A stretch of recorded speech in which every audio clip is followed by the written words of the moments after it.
Today in Hartford, Congressman Joe Courtney is on a mission to secure $1 billion for a critical submarine program.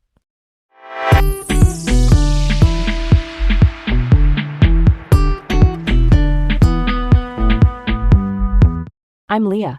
And I'm Garrett. Welcome to Laid Back Local, the news of the day with Leah and Garrett from Hartford. All right, let's roll on. Congressman Joe Courtney is seeking $1 billion to close funding gaps in the Virginia-class submarine program.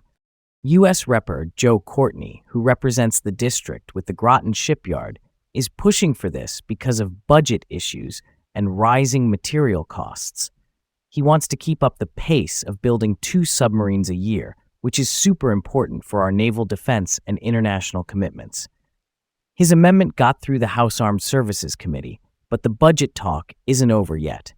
That's a solid point. It's crucial to maintain our national security, especially with the defense sector's stability on the line. And it's kind of surprising, right, that some of these contracts were set before the pandemic, which really changed the cost picture. Okay, let's move on.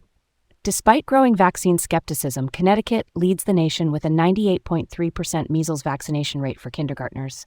Connecticut is doing great in keeping kids vaccinated, even though across the country, the rates are going down. Skepticism is growing, partly because of social media. But here, legislative moves, like getting rid of religious exemptions in 2021, and strong public health efforts have kept the rates up and measles outbreaks away. I'm all about that perspective. Public health laws really pull their weight here.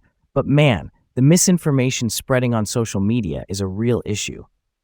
Keeping up these high vaccination levels is key, so we don't backslide. Next up, in Newington, a new development plans to build 40 townhouses, including 12 affordable units.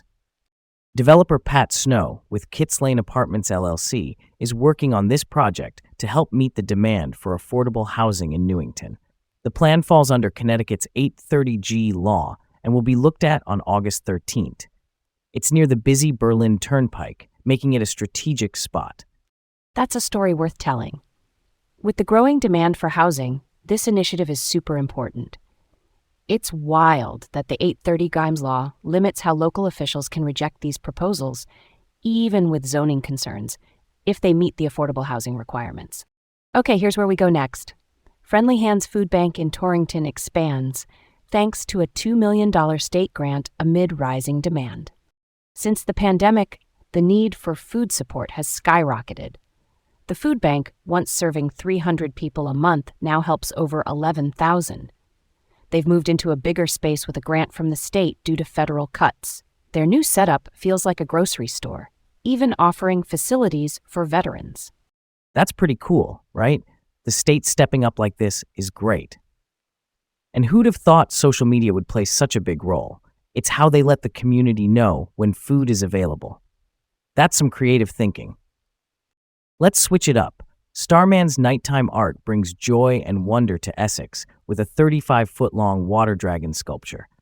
Artist Christopher Owens, or Starman, put together this massive water dragon sculpture named Gracie on Sunset Pond.